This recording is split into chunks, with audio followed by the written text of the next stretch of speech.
আসসালামু আলাইকুম প্রিয় viewers and subscribers, welcome to Nine's Kitchen. কেমন আছেন সবাই? আজ আমি আপনাদের সঙ্গে শেয়ার করব চিকেন চিজি বার্গার রেসিপি। আশা করি আমার আজকের রেসিপিটিও ভালো লাগবে। সম্পূর্ণ রেসিপিটি দেখবেন।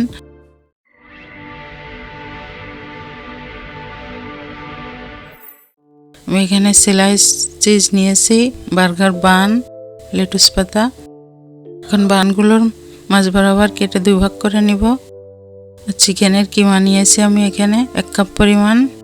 5-6টির মতো সাদা গোলমরিচ গুঁড়ো করে নিয়েছি, 1/2 চামচ চিলি ফ্লেক্স, স্বাদ মতো লবণ, 1 চামচের 4 ভাগের 1 ভাগ রসুন বাটা, 1 চামচের 4 ভাগের 1 ভাগ আদা বাটা, বড় সাইজের একটা পেঁয়াজ কুচি, কিছু ধনেপাতা কুচি, 1 পিস লেবুর রস।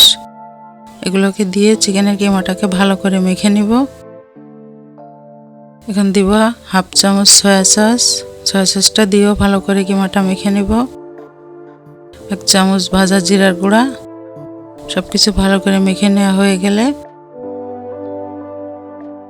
আর বানগুলোকে আমি হালকা একটু সেঁকে নিয়েছি।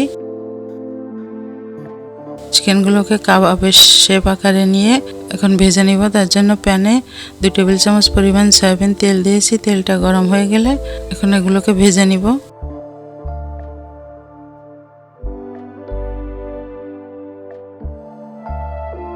এখন উপর থেকে স্লাইস করা চিজটা দিয়ে একটু মেল্ট হয়ে গেলে এখন নামিয়ে নিব।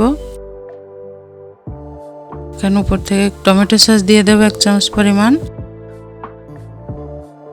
আর আমি বার্গার সসটা বানানোর জন্য মেয়োনিজ আর টমেটো সস একসঙ্গে মিক্সড করে নিব। এখন নিজের পছন্দ মতো পরিবেশন করে খাওয়ার জন্য তৈরি। এই বার্গারটা সবাই পছন্দ করে, বাচ্চা ছোট বড় সবাই খুবই পছন্দ করে।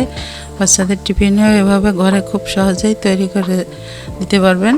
আমার আজকের রেসিপিটি ভালো লাগলে একটা লাইক দিবেন, আমার চ্যানেলটা সাবস্ক্রাইব করবেন। দেখা হবে আগামী রেসিপিতে। সে পর্যন্ত সবাই ভালো থাকবেন, সুস্থ থাকবেন। সবার জন্য দোয়া রইল, আমার জন্য দোয়া করবেন। আল্লাহ হাফেজ।